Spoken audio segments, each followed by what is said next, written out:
Buongiorno amici di Passion for Fun, di nuovo qui da Lake Como Comic Art Festival 2025, siamo in compagnia di Ivan Bigarella, grazie Ciao. della tua disponibilità. Grazie a voi. Di recente hai lavorato a Spettri a Golden City, uscito su Topolino 3617, puoi parlarcene? Allora, sì, quelle tavole sono particolari perché è difficile riuscire a fare delle tavole abbastanza complicate, elaborate in Topolino per via del formato. Però lavorando in combinata con Mottura ci tenevo a fare qualcosa che fosse vicino un po' al suo stile di narrazione, quando ci sono state le narrazioni del passato, un po' seppiate così. E quindi ho detto ok, perché non usare la mia tecnica preferita che è la tempera, fare una mezza tinta e buttarci sopra del colore digitale. E quindi è tutto nato per via di questa collaborazione e per cercare di fare uno stile che fosse il più aderente possibile a quello del maestro. Stai realizzando le copertine della serie DuckTales, pubblicata dalla Dynamat, puoi parlarcene? Queste sono delle copertine che ho avuto il piacere di fare grazie ad Arancia Studio, che fa da agenzia, da tramite, e quando mi è state proposte, anche qui mi è stato proposto di farle in tecnica tradizionale, a tempera, dipinte, e io quando mi chiedono di fare qualcosa di dipinto a tempera non so dire di no. Poi è DuckTales, che è un po' la mia infanzia anche, e quindi sono andato in brodo di giuggiole, come si dice, e ho detto molto bene, molto bello. A quale personaggio sei legato di più?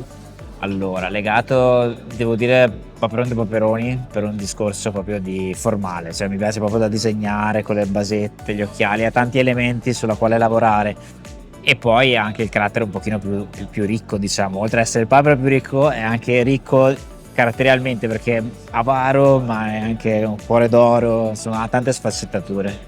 Ci hai detto che ti piace lavorare a tempera. Sì. Come riesci a combinare i lavori con tempera, magari utilizzando anche tecniche digitali? Quando devo fare quella cosa lì, faccio, invece di fare un vero e proprio colore a tempera, faccio una mezza tinta che quindi è, diciamo, una scala di grigi, che può essere uno seppiato piuttosto che grigi, portata in digitale, e vado a colorarci sopra in modo da mantenere l'anima tradizionale, però avendo, diciamo, la facilitazione del colore digitale, che è molto più veloce chiaramente. Naturalmente, però mantieni sempre... Però mantiene il carattere e quel gusto del tradizionale a cui non riesco a rinunciare. Capisco perfettamente. Proprio... A breve, il 23 maggio, sarà inaugurata la tua mostra Il mio lavoro, la mia passione. Puoi dirci di più al riguardo?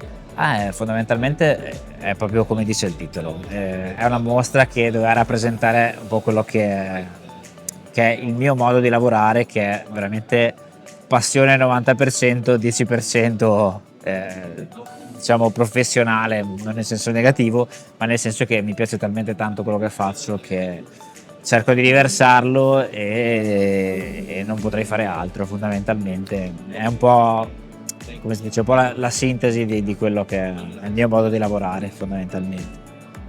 C'è qualche lavoro in particolare che vorresti promuovere?